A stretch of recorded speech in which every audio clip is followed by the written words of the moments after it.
I'm going to give you some of the secrets about how we make you buy what we want you to buy. So as a marketer, when I'm first giving you a product, what's my job? Well, my job is to make you want it, to crave it, to need it, to think that it is the best innovation in food since sliced bread. But how do we do it? Well, I'm going to give you a really big example later that I'm going to break right down for you. But let's just start by looking at a few fun little things. So here we have Shreddies, an old favourite, been around for years, very popular in the UK and Canada. Without changing a single little thing about that product, they remarketed them, rebranded them as brand new diamond-shaped Shreddies. Food marketing genius right there. In the 1950s, there was a very important innovation in food. The instant mix cake, one of my personal favourites. When they were first brought out, all you needed to do was to add a little bit of water. Who's not going to love that? Well, actually, no one loved it. No one bought the bloody things. So they did a bit of research. And what they found was that the main consumer, the target consumer, the housewife, felt that it was cheating. They didn't want to pass off such an easy thing as their own baking to their partners, their husbands, their families, whatever. So what did the producers have to do? They had to make it harder. So now you had to add water and an egg. And sales exploded. But these examples, these are just chicken feed compared to what I really want to talk about tonight, and that is chickens and pigs and cows. So when we think about where chickens, etc. come from, we think about something a bit like that. That's sort of our instinctive idea, but we all know if we really think about it, if we think about it deeply, it's probably a little bit more like that. But that's a lot nicer. It's a lot more romantic. So how do we give you this impression? Well, there are 3 techniques that we use. The third of which is our secret weapon, and I am going to blow it for you tonight, so please stay primed for that. Let's look at technique number 1. Everybody believes what's on the label. So let's look at some examples. Some of my favourites, some of the ones I use all the time. I'll use farm fresh. I'll use 100% natural. I'll use butcher's choice. But what does that really actually mean? Well, truthfully, it doesn't mean very much. If we see that on the label, we feel a bit more confident. But let's have a look at what a farm really looks like. It probably looks like that. Now, this is a concentrated animal feeding operation. I'm going to run that past you again. It's a concentrated animal feeding operation. That's not going to look great on a label. Hence, we use farm fresh. Innovation number 2. This is what we use. We focus on progress.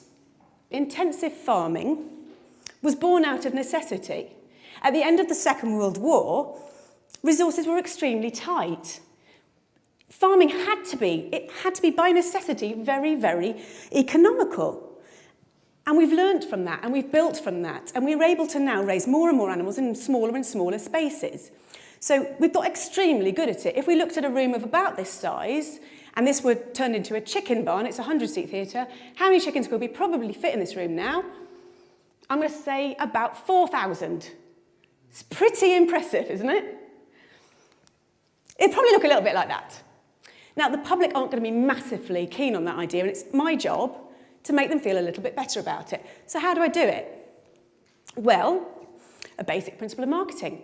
We use the right choice of words, and by using the right choice of words, we can make the conversation, we can focus the conversation the way we want it to. So we'll use an example like this. When you look at that picture, where is your eye drawn? It's drawn right to the middle of the page, massive letters, we've got strive to optimise. What we're looking at in the picture, in reverse, looks a bit like that, but this looks a lot nicer, because we're looking at strive to optimise. It makes us feel that there's progress. We feel good. So the challenge for the marketers is to make the public feel comfortable at what they're seeing.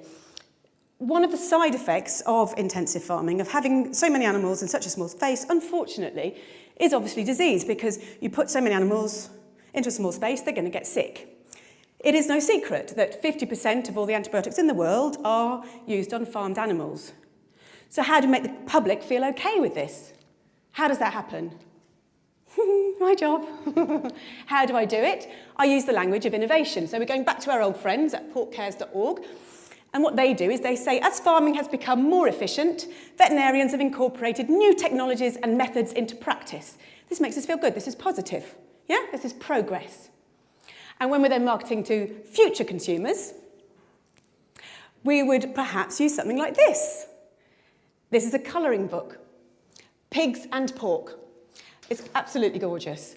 And what we're doing here is we're getting the children to focus on the fact that we're using innovation. So by bringing the pigs out from the muddy fields and into the clean barns, we're taking them away from all that nasty, dirty mud and all the diseases that are lurking there within. Positive. So onto our secret weapon. This is what we really need to focus on. So these two techniques alone, they are not going to work. We need a secret weapon, number 3. It is actually in this room right now. Secret weapon! It is you. So how do we do it? When you're in the supermarket, you don't want to think about where those products have come from. You don't want to think about how those animals have been reared, how they've been treated. The power of willful ignorance cannot be overstated. This is systemised cruelty on a massive scale, and we only get away with it because everyone is prepared to look the other way. Thank you.